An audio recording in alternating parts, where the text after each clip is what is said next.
Introduction. Facebook is a massive traffic monster. As of this writing, it has over 1.3 billion, and that's with a capital B, daily active users. Think about that. Over 1.3 billion people using the same website day after day. On top of this, it continues to grow. Also, when people are on Facebook, they pretty much stay there, and they view page after page of content. In fact, on a month-to-month basis, as of 2017, Facebook has slightly over 2 billion monthly active users. Of all Americans, 79% use Facebook at some level or another. If this wasn't impressive enough, the next platform that gets the highest percentage of American users is Instagram, which is owned by Facebook. Instagram clocks in at 32% of American usage. Among U.S. residents, 53% reportedly use Facebook several times a day. In terms of the world's total population, more than 22% of people on the planet use Facebook with some level of frequency. The point is, Facebook is a massive traffic monster. You really can't afford to miss out on Facebook and its marketing potential. If this wasn't impressive enough, wait, it gets even more mind-blowing. Once people log into Facebook, the system basically keeps tight surveillance on them. And the crazy thing is that this is all done with their permission. When you sign up for Facebook, there is a user license agreement that you must consent to. Unless you read the fine print, you wouldn't become fully aware that once you sign in, every like, comment, share, as well as pages that you liked and even ads that you clicked will be monitored by Facebook. It's as if by watching your behavior, Facebook can make educated guesses as to what your interests are and can then show you advertising that fits those interests. Sounds pretty fair, right? Well, this extends across the board. That's right. Every group you join as well as interactions on Messenger are monitored, tracked, and targeted by Facebook. This is not lightweight targeting, mind you. When it comes to fine laser targeting of demographic groups based on individual user behavior, nothing even comes close to Facebook. As awesome as these traffic statistics, advertising technologies, and promotion potential may be, I've got some bad news to report. Too many businesses still fail to fully leverage Facebook. This training teaches you the best ways to promote on Facebook. It also gives you step-by-step instructions so you can engage in Facebook marketing with a higher than average chance of success. Conclusion. Facebook marketing is a lot of fun because there are a lot of things to discover, but it can also get very expensive if you don't know what you're doing. Follow the 8 proven promotion methods covered in this training so you can start your Facebook promotion campaign on a solid path to success. 10 common Facebook marketing mistakes. There are very common marketing mistakes that even promotion veterans commit on Facebook. It seems like even the very best of us are not immune to these common mistakes. It's a good idea if you want to save a lot of time, effort, and money at this point to become aware of these mistakes. This will decrease the likelihood that you will probably commit these same errors. Starting off paid campaigns with a bang. Do not start off your paid campaigns with a bang. Start with a free campaign first. Build your audience organically. Get some consumer intelligence. Then you should have the information you need to put together an experimental paid marketing campaign. Start low and slow. The worst thing you can do is to jump in with a massive budget and absolutely no clue. Starting a paid campaign with an immature page.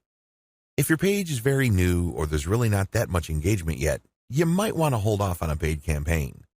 You simply don't have enough target audience profiling information to base a successful paid campaign on. Using mass content posters with discovery tools. Many marketers use some sort of one-size-fits-all mass promotions tool for Facebook. They would discover all sorts of Facebook groups and pages, and then they would use this tool to spam those areas. Don't do that. You're not doing your brand any favors when you do that. All you're really doing is you're spamming. It's only a matter of time until you get banned. Promoting direct affiliate links or direct sales page links. There's an old saying, you can lead a horse to water, but you can't make it drink. By the same token, you can get a lot of people on Facebook to click on your links, but don't expect them to convert once they go to that affiliate sales page or your own direct sales page. Why won't people buy? After all, they did click on your ad, right? Answer, they haven't been properly qualified. In many cases, they click out of curiosity. Maybe they clicked by mistake. Whatever the case, you still did not get a sale. Posting direct links is not the way to go. You have to build confidence. you have to build trust first. Pulling random content and curating them based solely on keywords. You can't be lazy and just set Facebook publication tools up to just pull any and all content from Facebook that has something to do with your keywords and then just blast them out. You're just spamming when you do that. You have to be very deliberate and careful regarding the kind of content, whether curated or not, that you will associate with your brand. Rotating and republishing the same content over and over again. Have you ever gone to a Facebook page and it seems like all the content got reposted over and over again within the same day? The idea behind this practice is that the more Facebook audience members see the content, the more likely they will click through. It looks like you're just spamming your page fans over and over again. Don't be surprised if they unlike your page. Wholesale optimization of ads. Another common rookie mistake on Facebook involves paid ads. If you notice that one of your ads is simply not performing, it's very tempting to just come up with a brand new ad by completely replacing the ad with something that looks totally different. When you do this, you really don't know which part of the new ad is succeeding or failing. You're basically taking shots in the dark. If your ad's performance improves, you don't know what caused the improvement. You have to have some sort of strategy or method that will enable you to track where the improvement in your click-through and, ultimately, your conversion rates are coming from. Simply swapping out ads in total or in whole doesn't really give you the data that you need to make effective decisions. Copy and paste competitor ad strategy. Some marketers are so lazy that they would just look at their competitors and essentially just copy their ads. Of course, they're not going to copy word for word, but they still end up failing. How come? Well, your competitor spent a tremendous amount of money optimizing the ads that they're showing. Their ads work. However, you won't get a competitive advantage if you copy them wholesale. You can't just copy somebody's ad without knowing what you're doing. Indeed, only a certain portion of your competitors' ads truly deliver results. If you don't know what you're doing, you don't know what portion that is, so you're basically taking a wild stab at your ad's design. You may be saying the wrong things at the right time, or you're saying the right things to the wrong people. You end up failing. Quitting paid marketing too early. Many rookie Facebook marketers have a one-time, big-time mindset. They've heard of how awesome Facebook traffic is, so they put together some hard-earned, precious capital to run an ad campaign. If the campaign doesn't work out according to their expectations, they're too quick to pull the plug and quit FB ads altogether. Just because things aren't working out, it doesn't mean that you have to pull the plug on the whole thing. You can stop certain campaigns and start new ones and operate with the same budget. You can make modifications of your existing campaigns. Failing like a huge train wreck. Have you ever seen a slow-motion train wreck? It's quite sad because it's all too predictable, but you can't turn your head and look the other way. You want to know what's coming next. You know, at the back of your head, what exactly is going to happen, but it's so slow, so massive, that you just can't help but look. Your Facebook marketing campaign can proceed the same way. You know that the campaign is failing, but you can't quite put your finger on the cause. So you just go through the motions like a deer with its eyes caught in the headlights. Why not choose to learn how to fail quickly? Since you're not going to make 100% of your shots, learn to live with this fact and move on. Learn to fail quickly using a tiny budget. This way, you can run many different experiments. Even though the vast majority of them are failures, that's okay. You only spend a fairly small amount of money figuring out winning ads. Please understand the nature of the 10 mistakes above. Imagine yourself being in situations where these mistakes are likely to take place. Learn how to spot them well in advance. Prepare your plan B, should you find yourself committing these mistakes. The 8 most effective ways to market on Facebook. Let's get one thing clear. There are so many ways to market on Facebook. In fact, the only limit to how you can get people to go to your website or learn about your brand or cause is limited by your imagination. As long as you can post a link to an outside site doing something on FB, that activity is a potential traffic generator. Still, regardless of the huge amount of possibilities there are to market on Facebook, 8 stand out in terms of efficiency, effectiveness, and return on investment. This is just a broad overview of what I will describe fully in this training. Facebook page marketing, Facebook group marketing, influencer page outreach, paid page boost campaigns, paid traffic campaign, paid lead generation campaign, Facebook pixel retargeting campaign, How to optimize your Facebook ad campaigns. This is a nice mix of both free and paid promotion methods on Facebook. Facebook page marketing.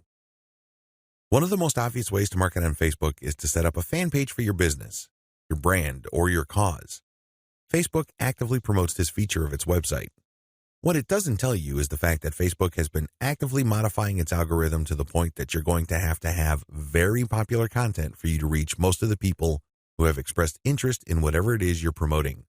Put simply, not all the people who liked your page will get to see your updates. In fact, in most cases, only a small fraction of those people will get to see your updates. Sadly, Facebook is actively working to limit the free traffic exposure you would get until you can prove to it that your content is really popular with your page's fans. Here are the steps you should follow to market on Facebook. Step number 1, find your competitors on Facebook. The first thing that you need to do is to avoid reinventing the wheel. You need to avoid trying to figure things out on a completely hit or miss basis. Instead, reverse engineer your competitors. Let them do your homework for you. How? Well, find them on Facebook and learn from what they are doing. Step number 2, get the industry standard look and come up with your own take. Every niche has an industry standard in terms of social media profile, brand appearance, and content strategy. The sooner you understand this, the sooner you will be poised to achieve social media marketing success on Facebook. The longer it takes you to learn this, the longer you will struggle. Understand that your niche audience has become familiar with how certain brands or websites are positioned on social media. If they can't make heads or tails of your social media brand, they probably would not like your page. It may seem weird to them because it seems so far off from the industry standard. Your job at this step is to figure out the industry standard look, content strategy, and other elements, and come up with your own take. Step number 3, reverse engineer your competitors' content strategy and curate. Lots of business owners would post hot content on their social media accounts as well as their blogs. Sadly, 9 times out of 10 that content goes nowhere. People don't click on it, share it, comment, or otherwise engage. What these publishers are doing is basically gambling their content would resonate with their audience. Don't do that. Instead, pay attention to what your competitors are doing and look for patterns. If you notice that your competitors keep sharing content regarding the same type of theme or topic, they may be onto something. They wouldn't waste all this time, effort, and energy talking about the same stuff over and over unless, of course, it connects to their audience at some level or another and produced results. Now, to verify this, look at how many times that piece of content got shared or liked. That should give you some sort of objective proof that this content actually resonates with your target audience members.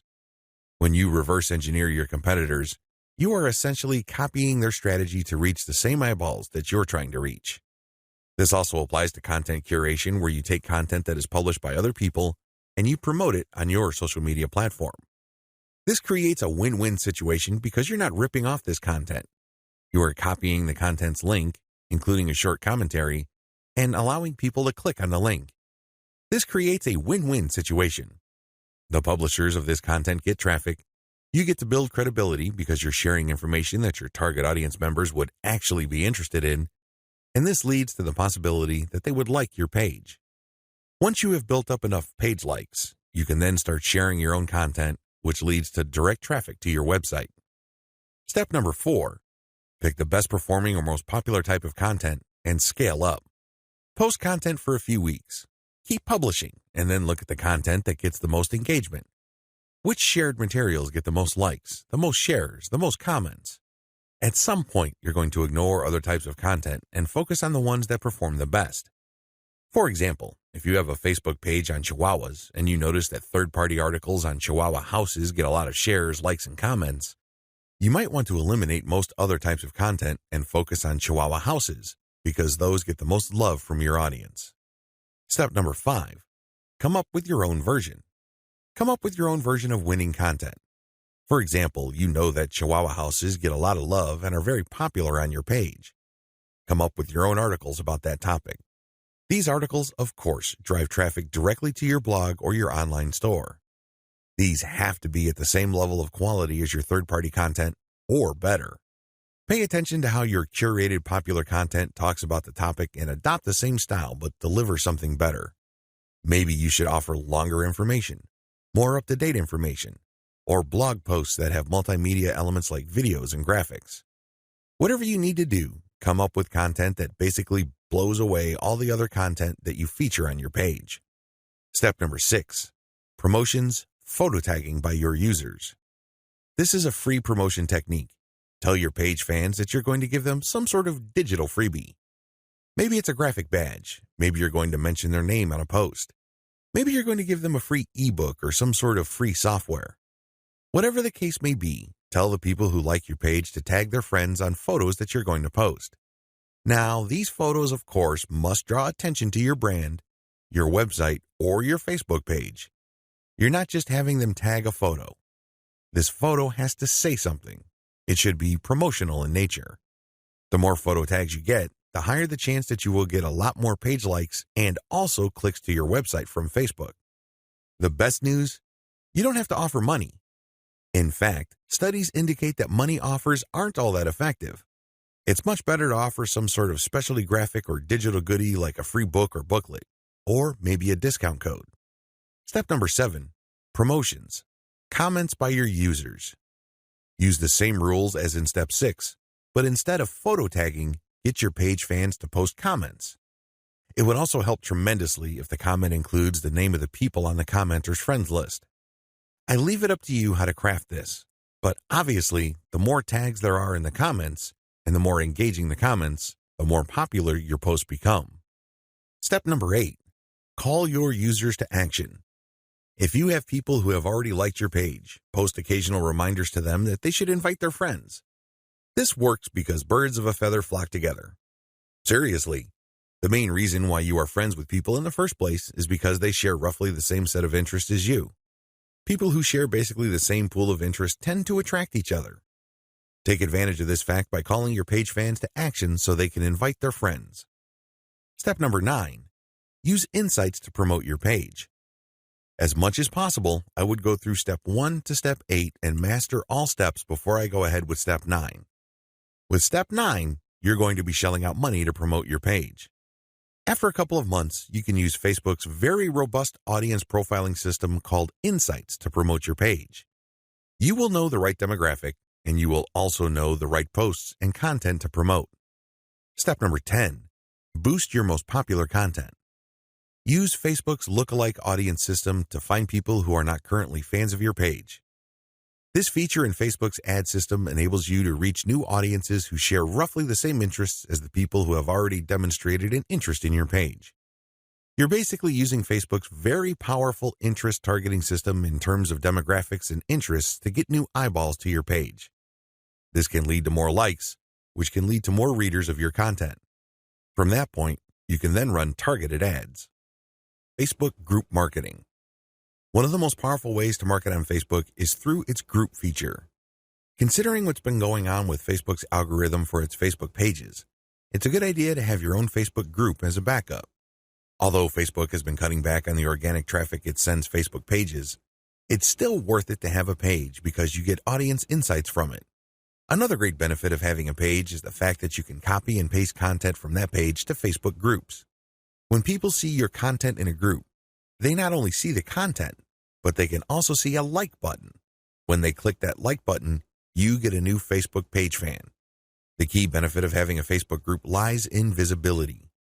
Facebook has made it clear that they are tweaking their Facebook page to reward actual engagement. Apparently, Facebook groups are not as suppressed as Facebook pages. In terms of visibility, you stand to reach more of your group members than with the page. The problem with Facebook groups. While the visibility for a lot of people is quite good for Facebook groups, it depends on activity. If the individual group member is not all that active in your group, maybe the person isn't liking or commenting, they're not going to get as many notifications on their Facebook update section than somebody who is active. This is a big drawback. The vast majority of people who would join your own Facebook group are not going to be active. They're just there to read information. They're just there to sit back and check out what you have to offer. Here's how you promote using your own FB group. Create your own groups after your pages mature. The first thing that you need to know is that you should put up your Facebook group only after your page is matured. You want to know who your audience is on Facebook. You're not going to know that until you have a page up. Pay attention to the audience insights. The data set that you would get from that analytics portion of your Facebook management dashboard will let you know who to target. Once you have enough users, and this depends on your niche, you should then put up your group. Your group must be as identical as possible to your page. If you have a logo, put the same logo there. If you have some sort of motto, put the same motto or slogan there. The key here is to use your Facebook group as an extension of the brand that you're creating with your Facebook fan page. Give your group members a reason for coming back. This, of course, means original content or freshly curated content that you don't show on your Facebook fan page.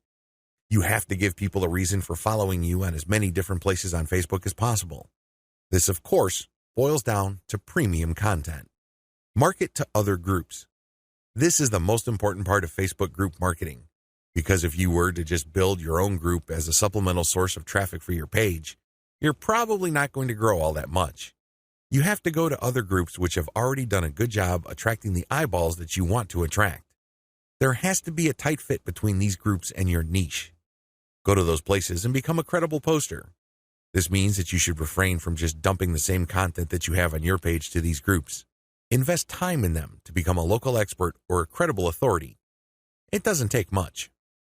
If you're the first person to always comment and your comments are always insightful or bring new information to the table, people sit up and pay attention.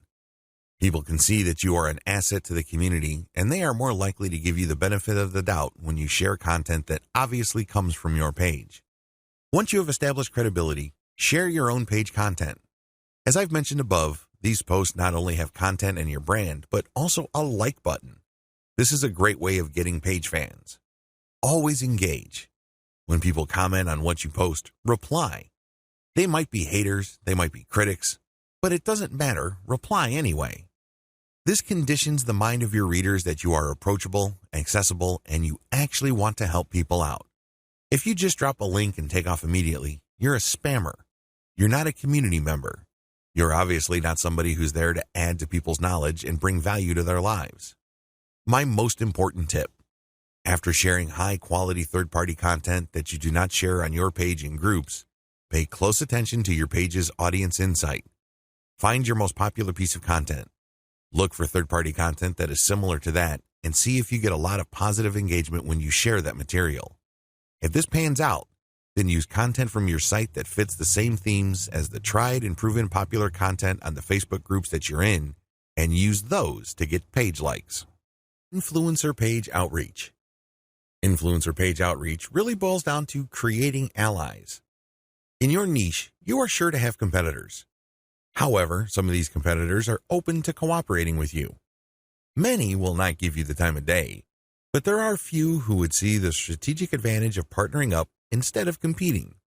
There are also other people on Facebook who have pages and who are not competitors with you. They may even have a lot of fans. Here's how you build alliances with influence leaders on FB. Step number 1, find competitors. The first thing that you need to do is look at your notes when you reverse engineered your competitors. These people are in the same niche as you. After all, you study them to get to the industry standard content strategy as well as page layout and design for your own Facebook page. Next, you should look for non-competitors who specialize in your niche. There should be quite a few of these. These are not merchants or ones who provide services. They're not competing for the same dollars as you. Instead, they cater to the same audience as you. Try to find as many of these as possible. Step number 2, pay your dues by engaging. I know at this point it's very tempting to just go to a competitor's page and post a comment on one of their posts. In the comment, you're dropping a link to your page or to your website. You then repeat this many times on all their posts. Well, let me tell you, if you do this, you're going to get banned. Whatever links you put up will get deleted. It's a waste of time. Don't even think about it.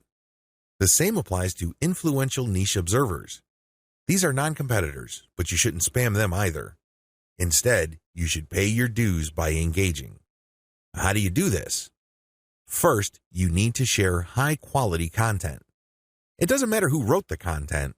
It doesn't matter where that content goes to or links to. What's important is that it provides maximum value to anybody reading that content. It has to be on point. It has to deal with a specific theme or topic that you know that your target audience members are interested in. Next, you need to engage with people in terms of answering their questions. Try to be a facilitator. Try to be a mediator. Try to be the go-to source of information for your niche. If people are looking for statistics, go on Google and find them the statistics they're looking for. If they're looking for a video, go to YouTube and search for the content that they're looking for. The more you do this, the more people will pay attention to you because, let's face it, in any kind of online group communication platform, only a very few people actually produce high-quality content. You can count them on one hand most of the time. Everybody else is basically a leech. They take and take information, but they only give from time to time, if at all. Be that expert. Be that go-to resource. Another way you can engage is by asking questions. Now, these questions should not be very basic or dumb questions. Instead, they should be deep, insightful questions. You can also ask questions that try to tie many issues together. Many people are concerned about many different issues. When you ask questions that tie all these together, it can be very useful. You should also give feedback to people's responses. You have to do this in a respectful way. You cannot come off as a hater or somebody who's just plain negative. There is such a thing as constructive feedback. Remember, the name of the game here is to add value to the places that you're on. This means sharing information and enhancing information through proper questions and feedback. Step number 3, become credible, then reach out. At a certain point, people will start asking for you by name. People will try to reach out to you via Messenger. That's when you know that you have become an asset to these groups. That's when you know that you are on people's radars. You're not just this random person showing up every once in a while dropping a link. Instead, you're that person that helps keep these groups together. This is when you reach out. This is when you try to engage with the group admin. Usually, the best way to do this is when they engage with you. Maybe they mention your name, or they send you a message on Messenger. Whatever the case may be, try to wait for them, or reach a high enough level of engagement and acknowledgement from other community members before you reach out. What are you going to be reaching out for? Well, there are many different opportunities on the table. You can ask to swap content with your page. Most page admins don't have a problem with this. You can also ask for a shout-out. Basically, the admin of the page that you're on will tell page fans to check out your page because your page is a friend of the page they run. You can go through some ideas regarding joint events. Now, please keep in mind that this is not like a real event where people have to physically go somewhere, or you have to rent out some hall, rent out security, or get food. No. This is an online event. Maybe a seminar, a live Facebook session conducted from 2 locations, or it can be an interview. Another opportunity on the table is, of course, guest blogging. You probably don't need me to remind you of how value-packed this is. Not only do you get eyeballs to your link, which can produce direct traffic, but you also get tremendous search engine optimization benefits if the partner has a high-value blog. You can also reach out for infographics. This means you create an infographic and you get the admin to post the infographic on their blog with a link back to you. Again, this boosts your SEO chances. Finally, you can collaborate on content. This is custom content intended for both your audiences. Regardless of how you cut it, influencer page outreach is a very powerful way to market on Facebook for absolutely free. Seriously, your only investment is your time. And what makes it so awesome is the fact that you are leveraging the hard-won credibility and authority of your partner. They've been there before. They put in the work and the time to develop a rapport and a solid brand with the people that follow them. When they give you a shout-out or they feature your content, or they co-host an event with you, they lend you some of their fame, which makes you credible. You're no longer some random stranger who came out of nowhere. Instead, people get this idea in their minds that if somebody they respect and admire recommends a new person, then I'll give that new person a shot. Maybe that new person is worthy of my admiration and respect. Building alliances with influential niche players is definitely worth doing. But please keep in mind that it does take time. However, if you are passionate about your niche and you view your Facebook marketing business as a real business, then this should not be a problem for you. Paid Page Boost Campaign.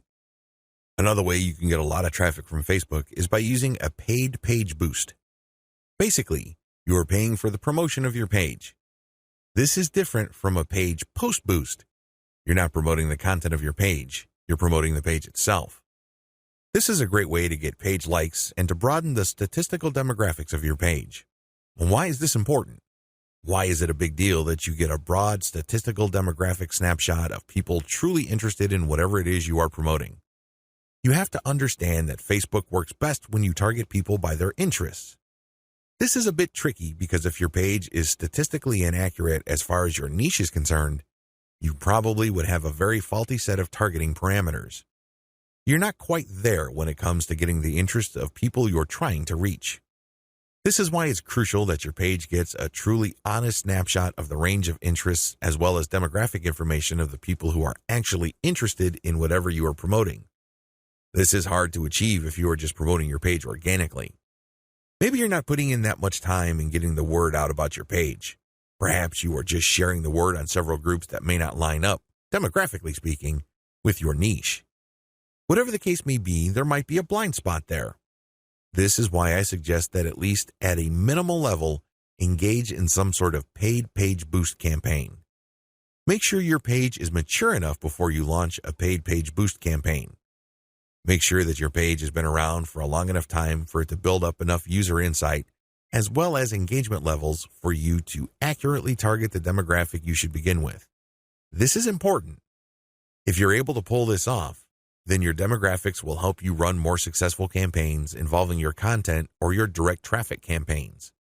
These are campaigns that direct traffic from Facebook directly to your target website.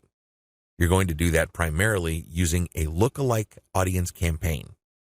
Make sure you're ready for a sponsored page ad buy. When you're buying a sponsored page ad campaign, make sure your page looks good. Make sure you're sending the right signals both in terms of graphics and text. You don't want to waste your money, so make sure that at least everything looks like it's ready to go. There has to be enough solid content on your page. This increases the likelihood that you will get a decent amount of page likes. Where does all this lead to? As I have mentioned above, if you get a lot of page likes, you will be able to target your intended audience better. In addition to that, you may be able to increase your reach because the more people that like your page, the bigger your base visibility becomes. If a lot of those people actively engage with your content, that percentage increases, but you're still dealing with the reality that your content will only reach a fairly small percentage of the people who have expressed interest in your content. When you increase the total amount of likes you get, you still have that same small percentage, but the raw numbers are bigger. Believe me, 10% of 100 is definitely going to be smaller than 10% of 100,000. Which position would you rather be in? This is why it's always a good idea to build up your page likes. Hand in hand with this is the fact that you can profile your users better, as I've mentioned above. This higher level of profiling paired with better content management and targeting on your part can lead to more content visibility. How come? Well, your reach can increase because of higher engagement levels. If you pay attention to what kind of content people really like on your page, and you produce more of that content and you fine-tune it so people are more likely to engage with it, this can increase your organic reach. This makes your content more visible. What is engagement? Well, people can share your stuff. They can like, they can react, they can comment. Whatever the case may be, get them to do it. And the best way to do this, of course, is to make sure that the right people are attracted to your page and you put the right content in front of the right eyeballs. Unfortunately, this doesn't happen overnight. It is neither smooth nor easy.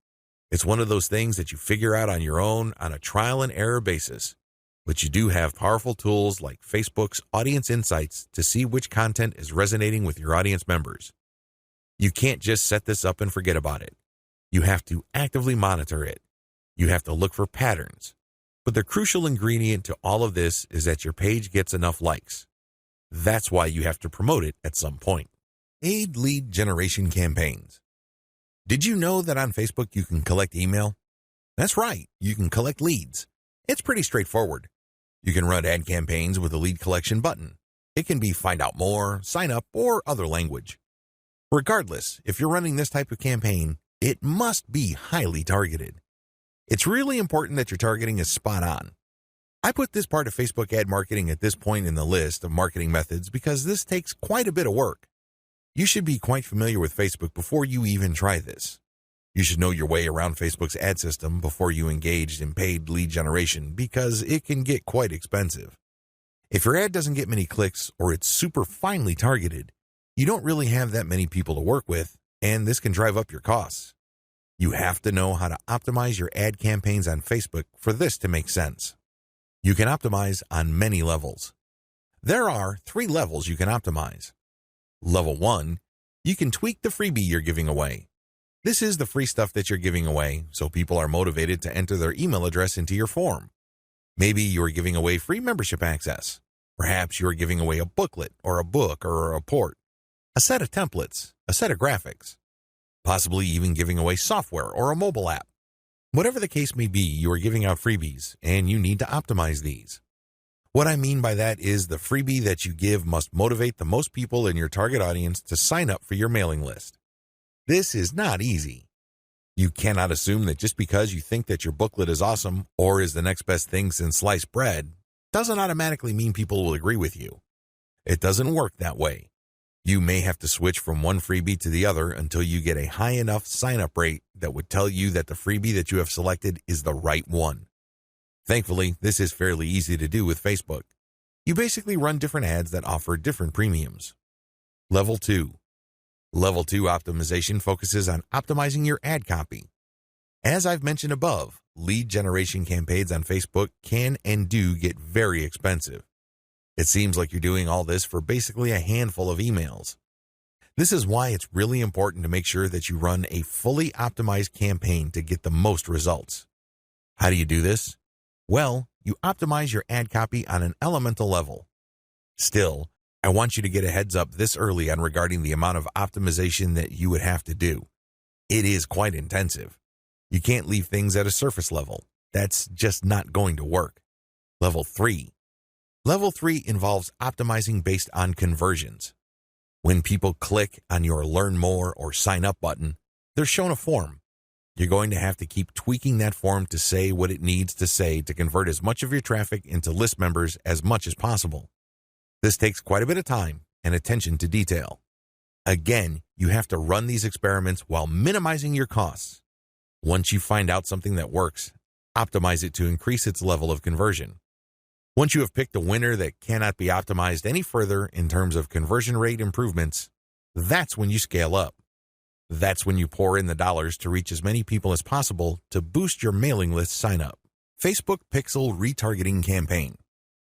Facebook enables you to put their tracking pixel on your website. It will then track when people go on your site. If people end up at your shopping cart, for example, you can then run an ad reminding people about your site or reminding people about the products that they almost bought. They see these ads on Facebook. Whatever the case may be, Facebook Pixel Retargeting gives you another bite at the apple.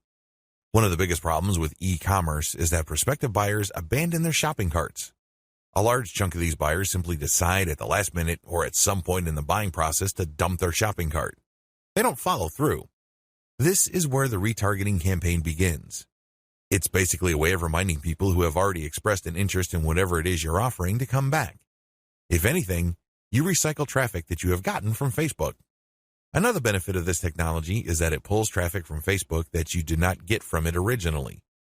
For example, if you did an independent marketing campaign completely free of Facebook, but you put a Facebook retargeting pixel on your page, when people from that independent campaign, maybe it's a forum promotion or search engine optimization or another social media platform or whatever source, go back to Facebook to check their accounts, your ad will show up. Sounds awesome, right? These are all possible through a Facebook Pixel retargeting campaign. There are 2 steps to it, and it's pretty straightforward. Install Facebook Pixel on your website. The first thing that you need to do is to install the Facebook tracking pixel on your site. To do this, you just go to Facebook's business section and look for their pixels instructions. It's pretty straightforward. Even if you're using WordPress as your content management system, installing Facebook Pixel is a breeze. Next, you need to make sure that you drive traffic to your site. This means that you have to let traffic flow to your site for quite some time before you launch a retargeting campaign. It's not a good idea to launch a campaign as quickly as possible.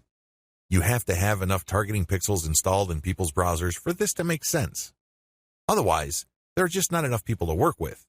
Now, keep in mind that if you are in a niche that has generally low traffic levels, Then you would have to conduct your campaign even though the overall traffic flow to your website is fairly low.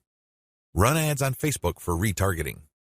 The ads that you're going to run for Facebook pixel retargeting are going to be a bit different from the normal boosted posts or picture links that you run on Facebook.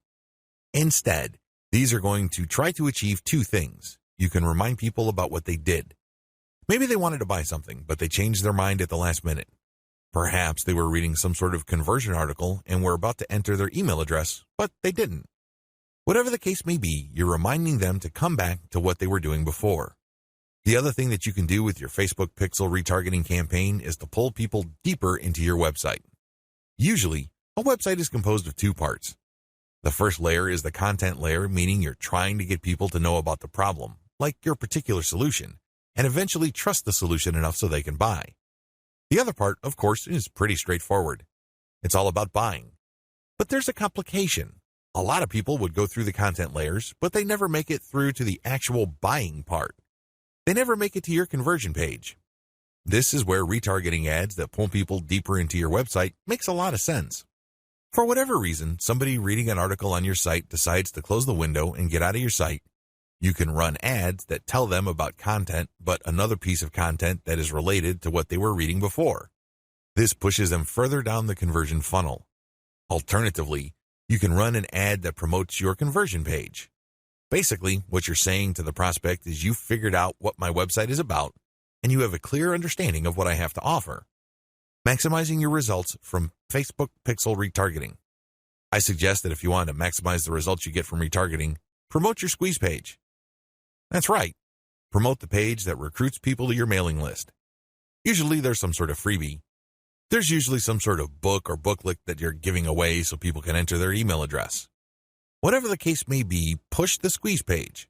Don't dump them to your sales page unless, as I have mentioned above, they actually reached your shopping cart or conversion page and changed their minds at the last minute.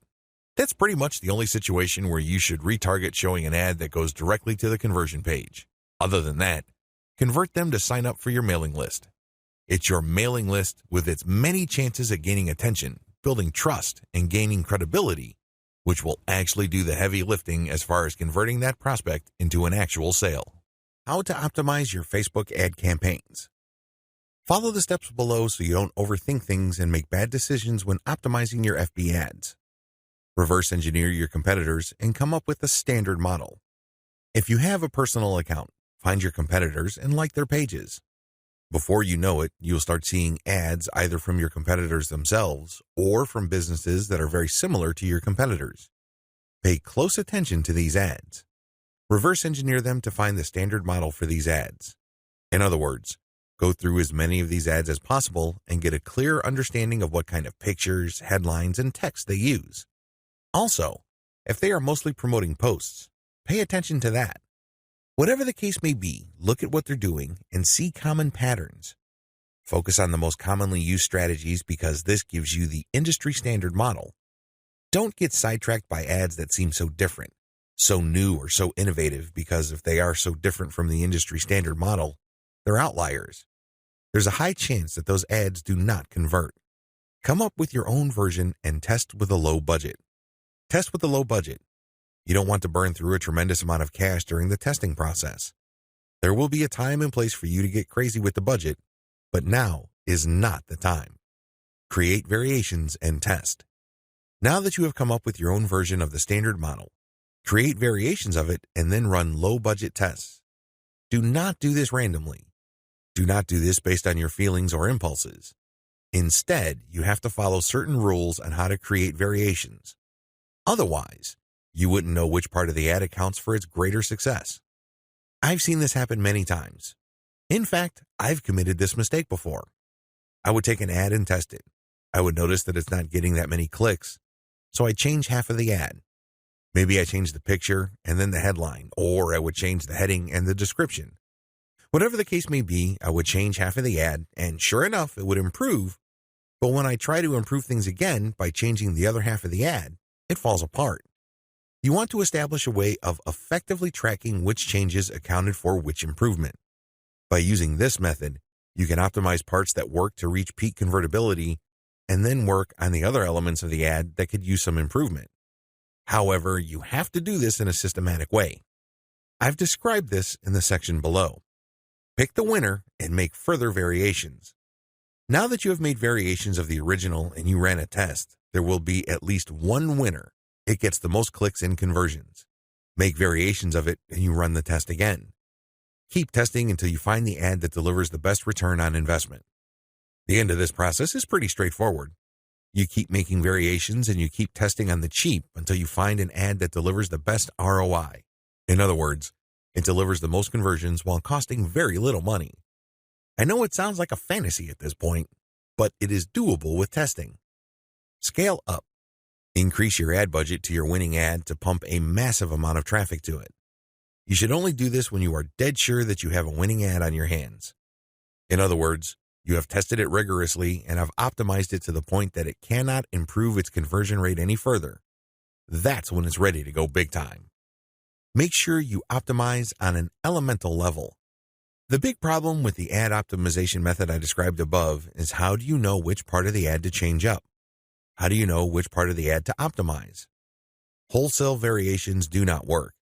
You can't just take an ad, see that it doesn't work, replace it with a completely different ad, see that it doesn't work, and then repeat that process. Even if you're spending very little money, it still burns a tremendous amount of time, effort, and opportunities. You need to have a better way to turbocharge your results. Vary on an element-by-element basis. I would take an ad, and I would restrict my optimization to a specific element of that ad. Every ad actually has many elements. There is the graphics, the heading, the description, the link. I would start with one element, and I will come up with different versions. The most obvious part is the picture.